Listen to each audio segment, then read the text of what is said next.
Dina and family, Imelda and Clifford Ray Umali, Jaime and Adena David and family, Tony and Rose Gopez and family, Anthony Chase Gozun, Katrina Camille Gozun, Villa Reyes and family, Soto and Pineda family, Malik family, Cabalya family, Ramoneda family, Lorna David and family, Fernando Baluyot and family, Eludo family, Jojo and Det Timbang and family, Mac Velasco and family, Joshua Ashley Panlilio, Rosario Reyes and family, Capenya, Parolma and Muli family, Ella Ramos and family, Ryan Santos and family, Lorna Pineda and family, Neth Balingit and family, Bong, Alice and Andre Galang, Marisa Roque and family, Leng Tayag, Russell, Bianca and Jared Riz Siron, Chris and Elvie Cristales and family, Cora Canlas and family, Elvie Maniti and family, Fred and Baby Ibarra and family, Mario Salamat, Carlos and Zeni Arida and family, the Christian Family Movement and the Cluster Phase 2A residents. For the special intentions of Mary Manette Pineda, Nelson Dampil, Dick and Helen Galang, Ella Gomez, Eleanor Ventura, Jonel Pamintuan, Pauline Deirit, Socorro Garma and family, Benedict Gerald Rezon, Jerome and Patrice Mercado, Yuan Gabriel Sanchez, Kirby Neil Garcia, Paz Miranda and family, Rebecca Gomez, Rex and family, Princess Margaret, Arsen Capili and family, J.B. De Jesus and family, Bim Mojica and family, Joyce Ocampo and family, Dr. Jerica Manabat, Renzo and Bernadette David, Angela Malig, Karen Kiambao, Jason Balagtas and family, Robert Alderite, Reggie Pangilinan, Prima Kiwa, Finding Good Every Day by Kido. For the speedy recovery, safety, good health, and complete healing of Sister Benita Reyes, Remigio Pangan, Melissa Villanueva, Ronnie Reyes, Perry Deirit, Rose Tiglao, Mildred and Antoinette Javier, Clarita Doruelo, Irene Otencio, Pauline Deirit, Raul Menzi Santos, Nora Miranda Dedote, Anthony Arzadon, Josie Palafox, Emeline and Takao Inoue, Luzco, Hiroshi Shinohara, Dr. Weng San Mateo, Lolita Placino, Cesar De Jesus, Florentino and Filipina Maliwat and family, and all our sick relatives and friends.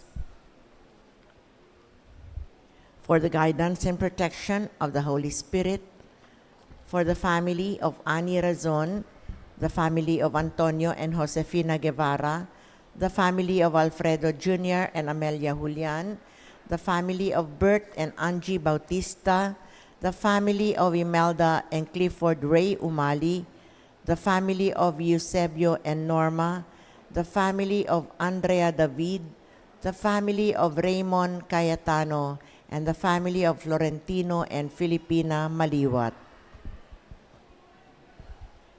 And for the eternal repose of the souls of Manuel, Teresita, Mark Louis, Juanita, Benjamin Sr., Carlos, Corazon, Angelita, Francisca, Cesar, Marian, Merla, Olga, Cristeta, Mark Romuald, Ignacio, Arsenia, Mariano, Rodolfo, Siriaco, Emiliano, Nieves, Perfecto, Paz, Jose, Trina, Perla, Benedicto, Rodrigo, Felicidad, Maricon, Lionel, Oliva, Maria Cecilia, Cesar, Villahermosa, Walt, Oscar, Dr. Kenneth Tristan, Wilma, Amando Sr., Estela,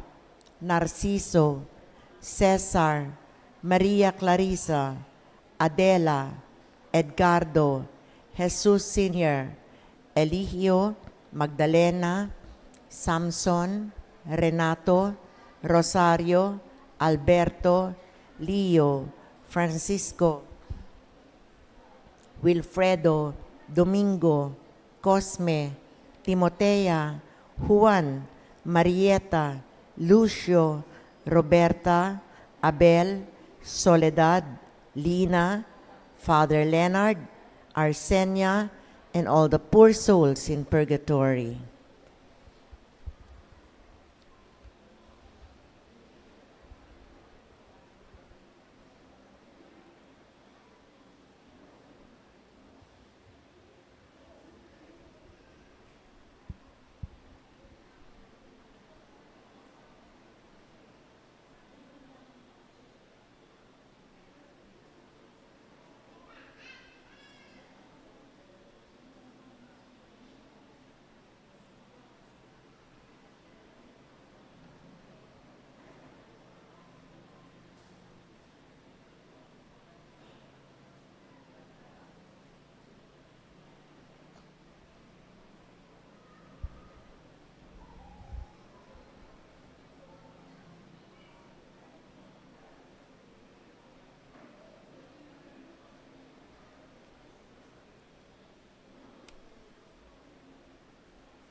Sisindihan po natin ngayon ng ating Advent Candle.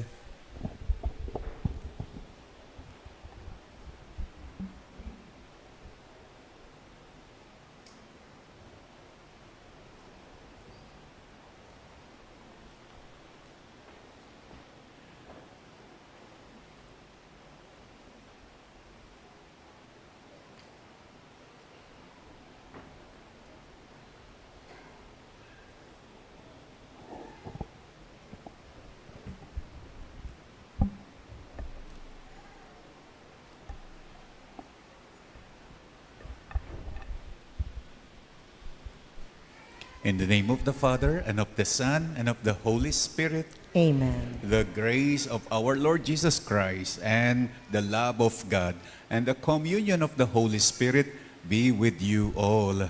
And with your spirit. It's day 3 of our Simbang Gabi. Let us now acknowledge our sins to prepare ourselves to celebrate the sacred mysteries. I confess To Almighty God and to you, my brothers and sisters, that I have greatly sinned in my thoughts and in my words, in what I have done and in what I have failed to do. Through my fault, through my fault, through my most grievous fault. Therefore, I ask Blessed Mary, ever Virgin, all the angels and saints, and you, my brothers and sisters, to pray for me to the Lord our God. May Almighty God have mercy on us, forgive us our sins, and bring us to everlasting life. Amen.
Please be seated.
us pray.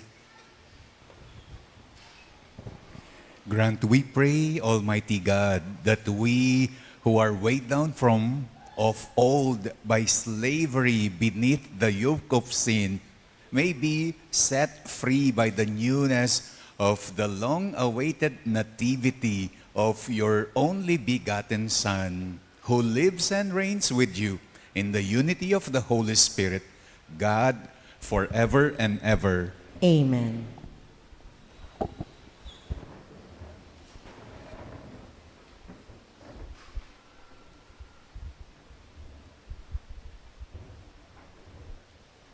We now listen to the Word of God.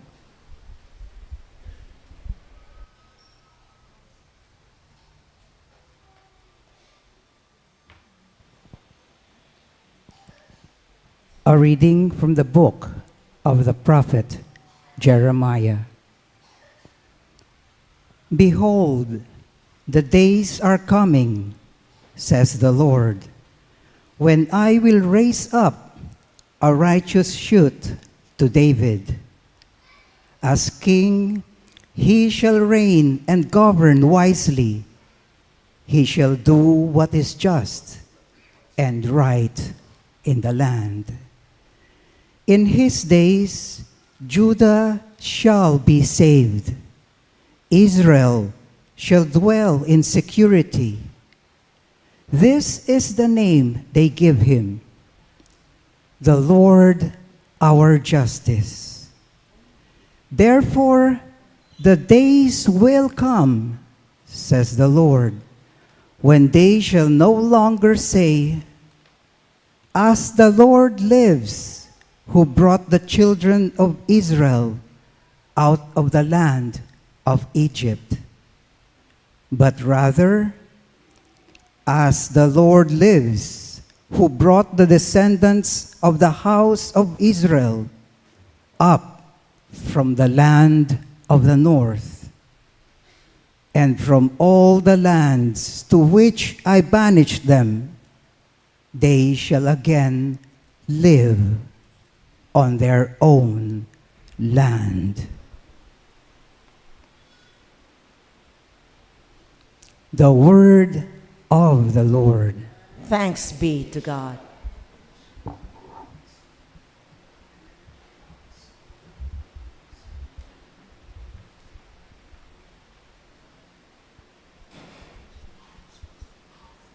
We join the choir in singing the response, "Justice shall flourish in his time, and fullness of peace forever."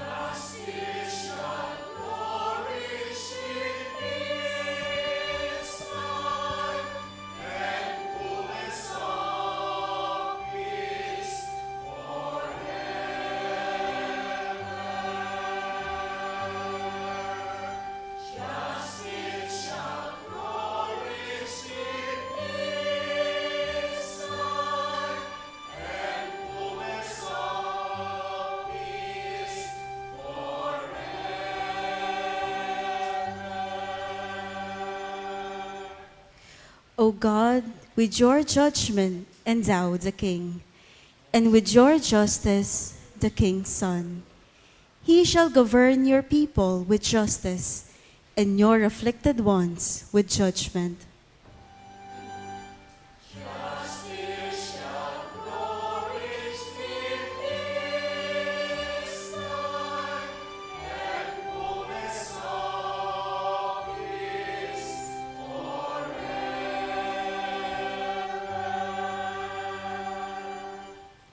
For he shall rescue the poor when he cries out, and the afflicted when he has no one to help him.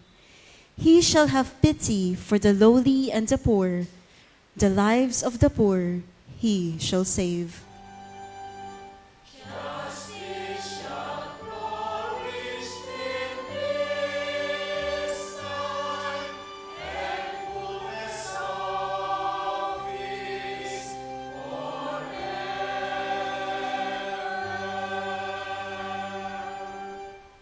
Blessed be the Lord, the God of Israel, who alone does wondrous deeds.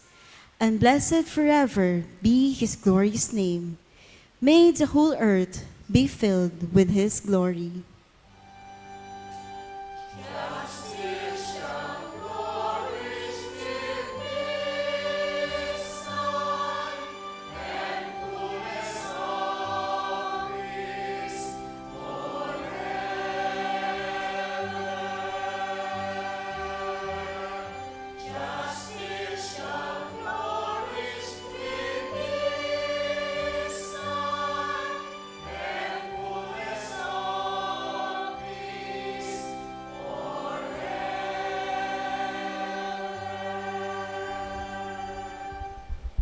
We all rise to welcome the Holy Gospel.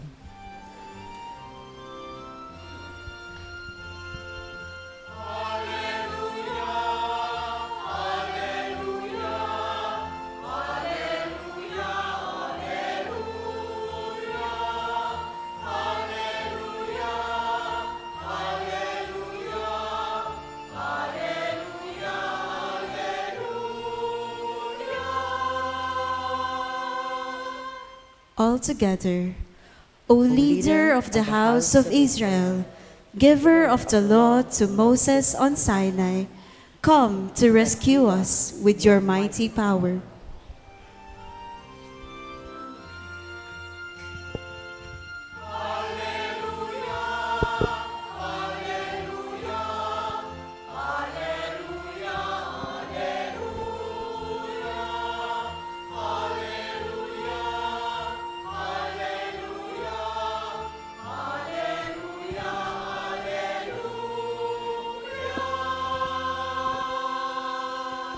The Lord be with you. And with your spirit. A reading from the Holy Gospel according to Matthew.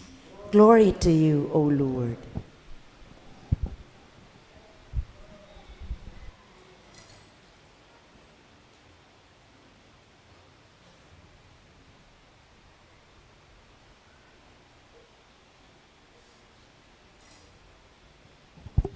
This is how the birth of Jesus Christ came about when his mother Mary was betrothed to Joseph.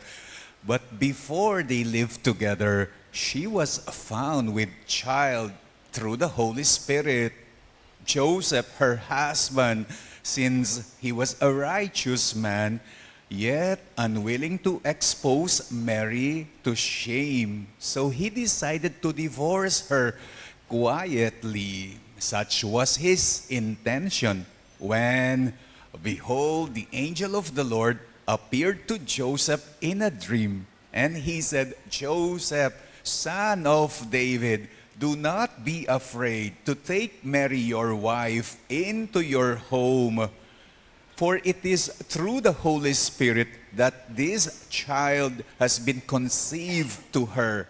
She will bear a son, and you are to name him Jesus, because he will save his people from their sins.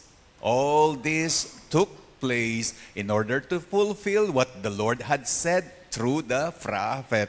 Behold, the virgin shall be with child and bear a son, and they shall name him Emmanuel, which means God is with us. When Joseph awoke, he did as the angel of the Lord had commanded him, took his wife into his home. He had no relations with her until she bore a son, and he named him Jesus. My dear brothers and sisters, the gospel of the Lord. Praise to you, Lord Jesus Christ. Katatapos lang noon ng Pasko, meron akong nakilala, isang matandang babae, 79 years old. Maamo ang mukha at nakangiti. Actually, wala sa mukha niya ang edad niya. Kasama siyang dumating ng isa naming donor sa aming parish. Galing daw sila sa Maynila. Since it was Christmas vacation, bumisita sila sa aming parish. Habang kwento ng kwento itong aming donor, itong kasama niyang matandang babae, basta na lamang siya ngumingiti, tumitingin-tingin, hindi kumikibo, hindi nagsasalita, hindi nagkukwento. So ang ginawa ko, para naman hindi siya ma-out of place, para naman makasali siya sa kwentuhan, tinanong ko ang matandang babae, sabi ko sa kanya, anong oras po kayong umalis ng Maynila? At kinilabutan ako nang sumagot ang matandang babae. Wala pala siyang boses. Butas ang lalamunan niya. Kaya pala may panyo na nakasabit sa kanyang leeg. May panyo na nakatakip sa kanyang lalamunan. Meron palang butas sa kanyang lalamunan.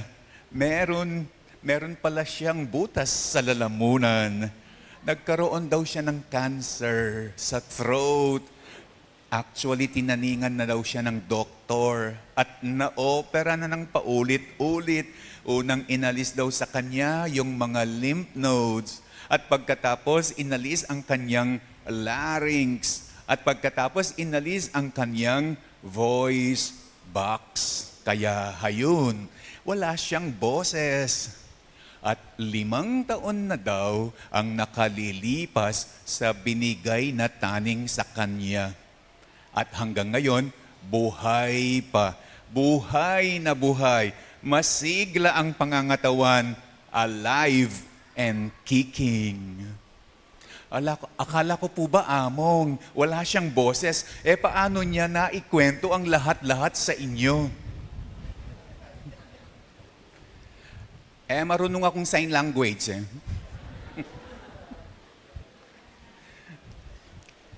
Marunong akong mag-sign language. Nagsa-sign language siya, so nagkakaintindihan na kami. Kahit hindi niyo alam na yun ang sinabi niya, yun ang sinabi niya.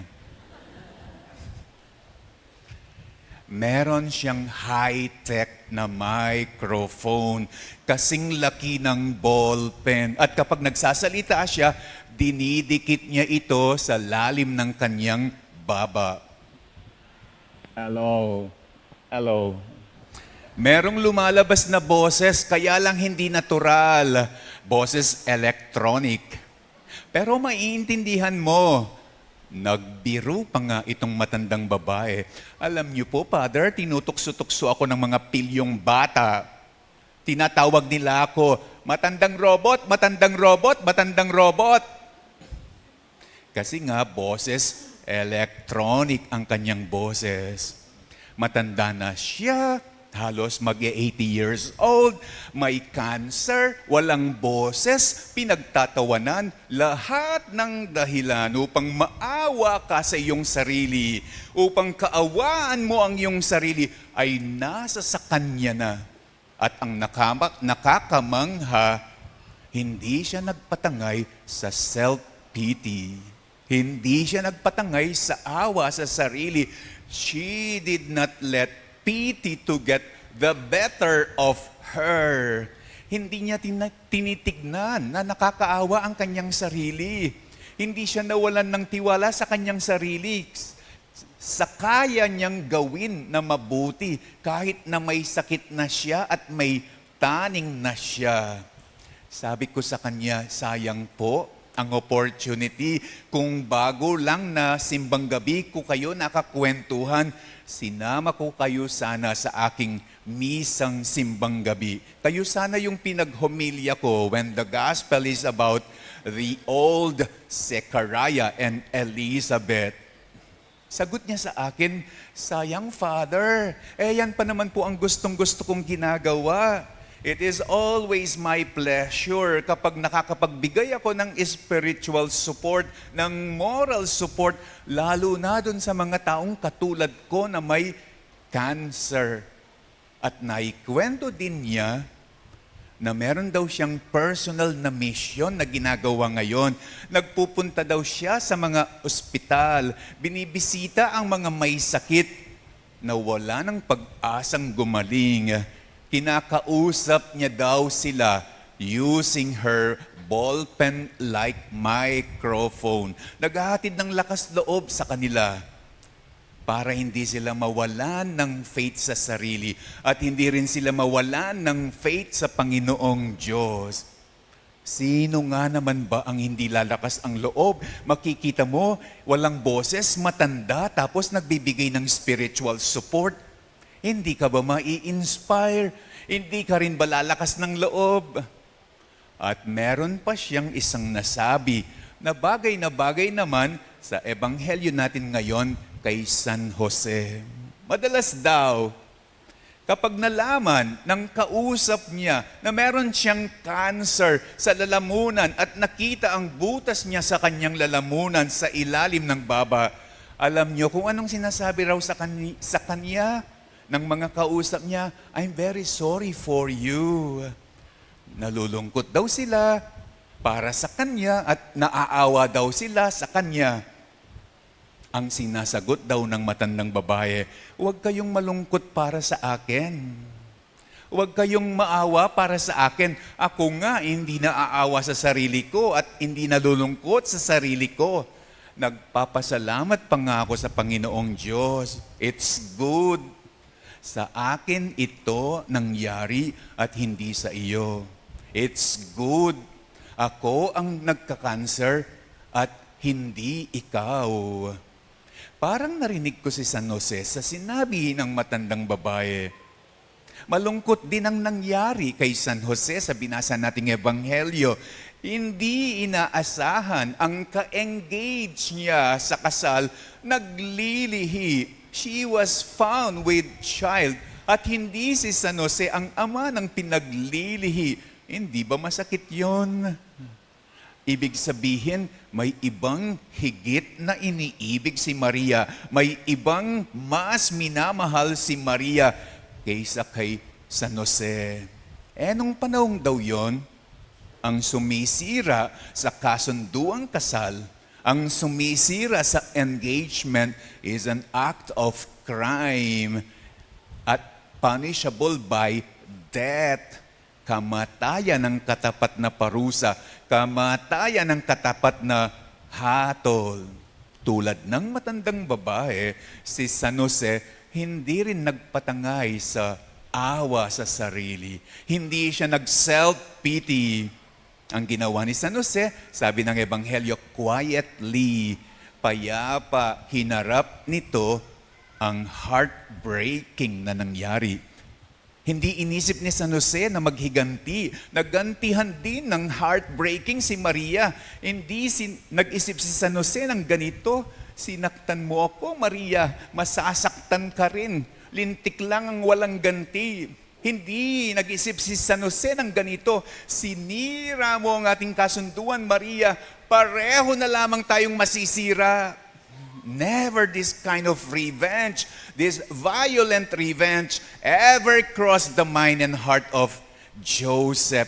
Quietly, sabi ng Ebanghelyo, payapa nagremedyo si San Jose sa heartbreaking na nangyari. Hindi niya pinasama si Maria. Hindi niya pinasama si Maria.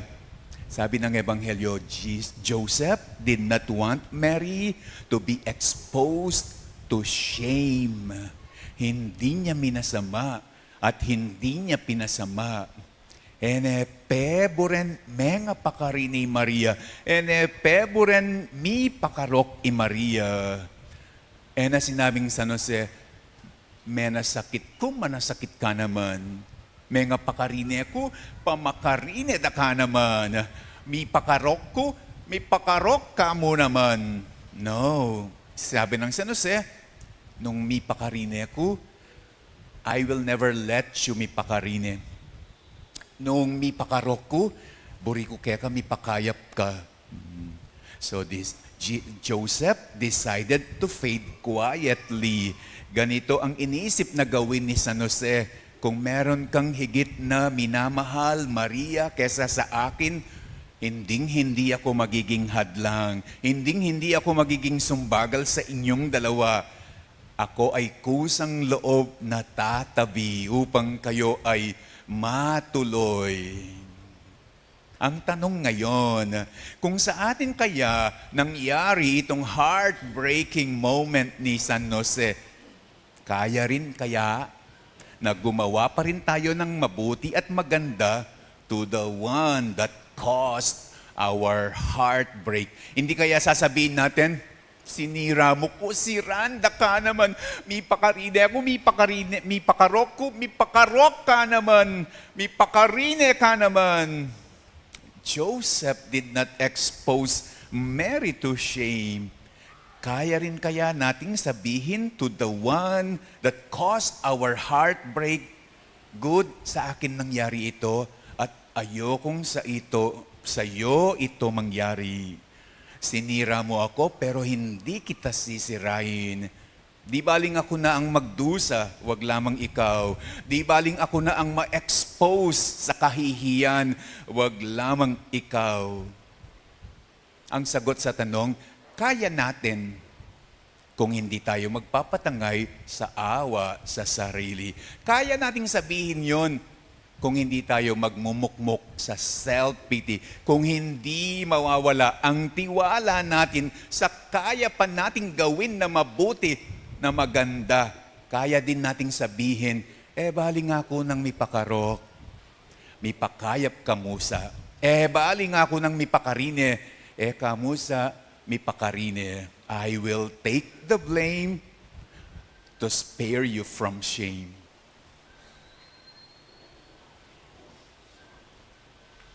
We pray, especially for fathers, that following the example of Saint Joseph, they may mirror God's love here on earth. Trusting solely on God's unfailing mercy, we now pray, Lord, come and save us. Lord, come and save us.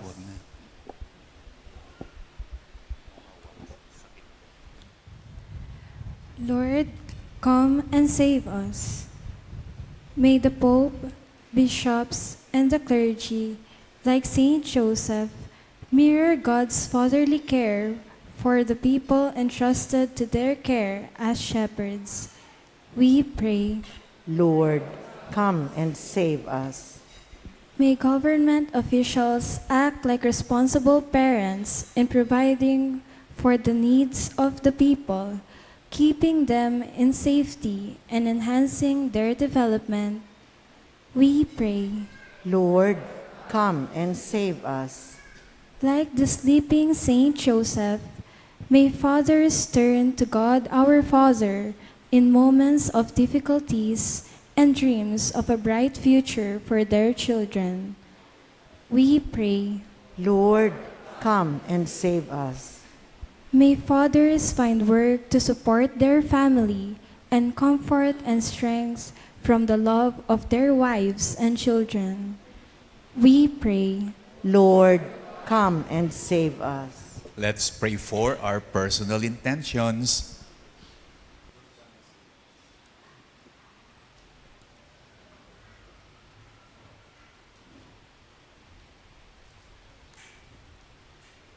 O God, you made Saint Joseph the guardian of the Redeemer. Through his intercession, watch over your family, redeemed by your Son, Jesus Christ, our Lord. Amen.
Oh, please rise for the incensing.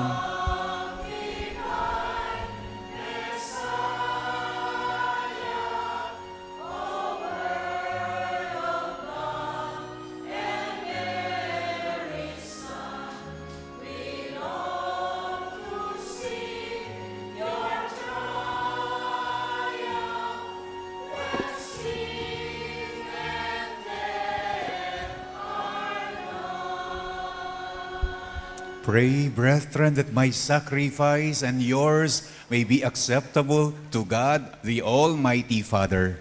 May the Lord accept the sacrifice at your hands for the praise and glory of his name, for our good and the good of all his holy church. Let us pray.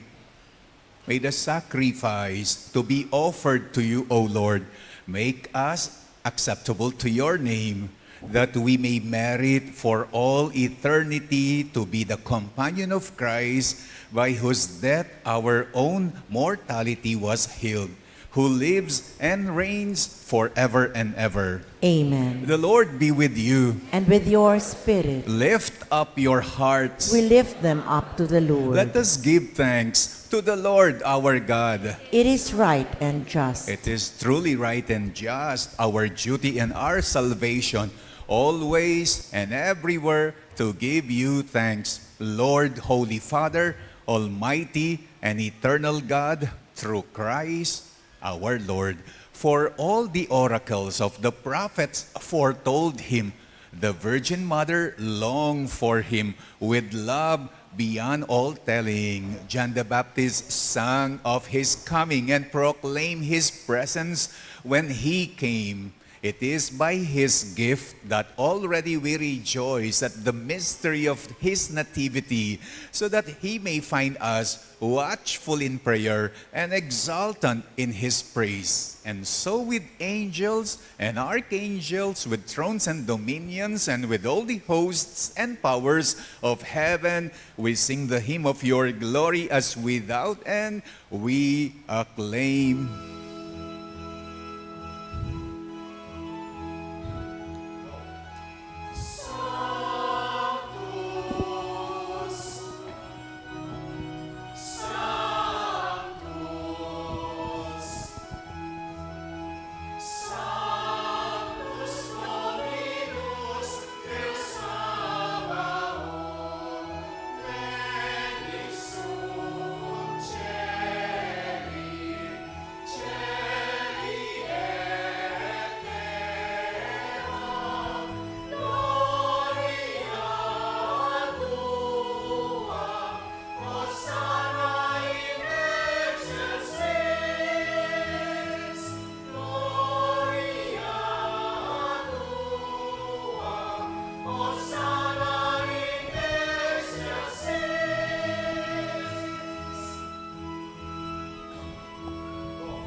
You are indeed holy, O Lord, the fount of all holiness. Make holy, therefore, these gifts, we pray, by sending down your Spirit upon them like the dewfall, so that they may become for us the body and blood of our Lord Jesus Christ. At the time he was betrayed and entered willingly into his passion, he took bread and giving thanks, broke it and gave it to his disciples, saying, "Take this, all of you, and eat of it, for this is my body, which will be given up for you."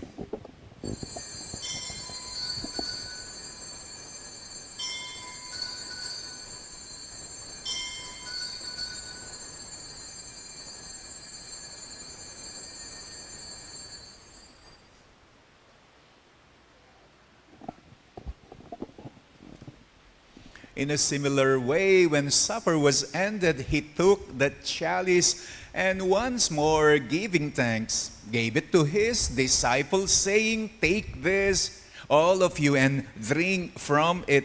For this is the chalice of my blood, the blood of the new and eternal covenant, which will be poured out for you and for many, for the forgiveness of sins. Do this in memory of me."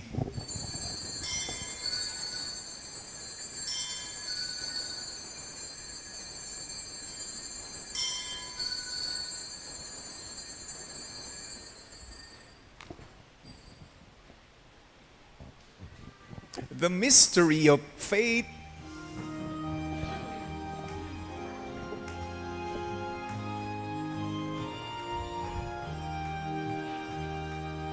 Christ has died, Christ is risen, Christ will come again. Christ has died, Christ is risen, Christ will come. Therefore, as we celebrate the memorial of his death and resurrection, we offer you, Lord, the bread of life and the chalice of salvation, giving thanks that you have held us worthy to be in your presence and minister to you. Humbly we pray that partaking of the body and blood of Christ, we may be gathered into one by the Holy Spirit. Remember, Lord, your church is spread throughout the world, and bring her to the fullness of charity, together with Francis, our Pope, Florentino, our Bishop, and all the clergy. Remember our brothers and sisters who have fallen asleep in the hope of the resurrection, and all who have died in your mercy. Welcome them into the light of your face. Have mercy on us all, we pray, that with the Blessed Virgin Mary, Mother of God, with Blessed Joseph, her spouse, with the blessed apostles, and with all the saints who have pleased you throughout the ages, we may merit to be co-heirs to eternal life, and may praise and glorify you through your Son, Jesus Christ. Through him, and with him, and in him, O God, Almighty Father, in the unity of the Holy Spirit, all glory and honor is yours forever and ever.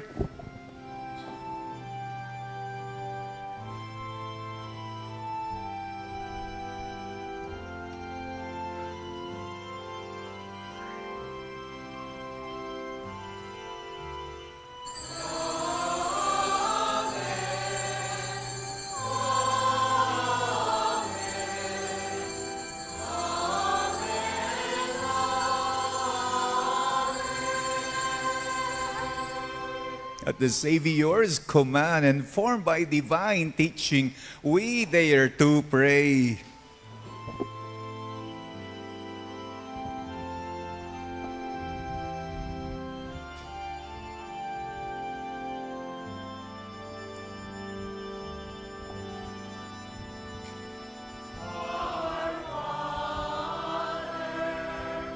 In heaven, holy be your name.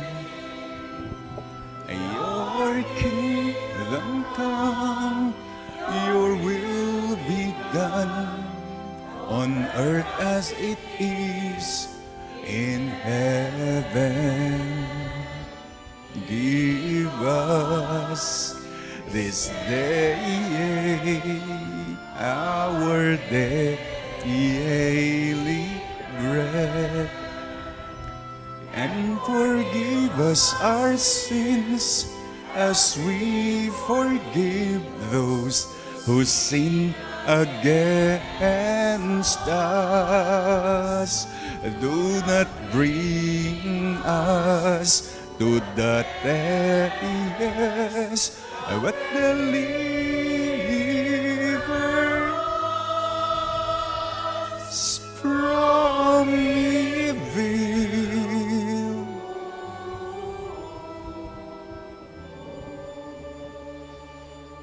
Deliver us, Lord, we pray, from every evil. Graciously grant peace in our days, that by the help of your mercy, we may be always free from sin and safe from all distress, as we await the blessed hope and the coming of our Savior, Jesus Christ.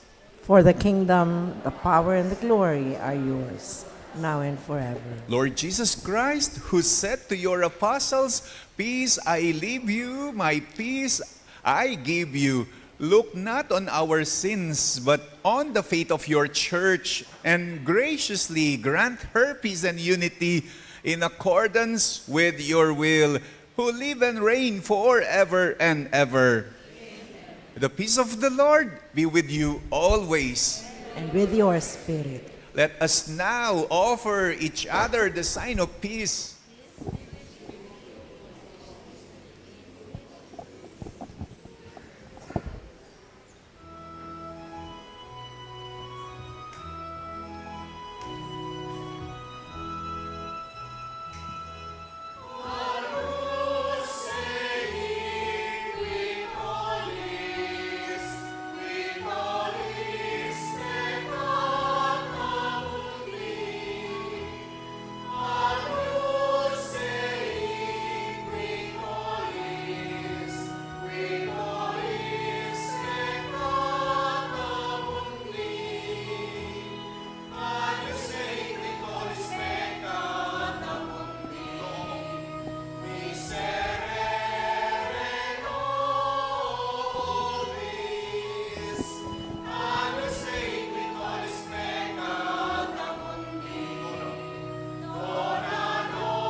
Behold the Lamb of God. Behold him who takes away the sins of the world. Blessed are those called to the supper of the Lamb. Lord, I am not worthy that you should enter under my roof, but only say the word, and my soul shall be healed.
some announcements.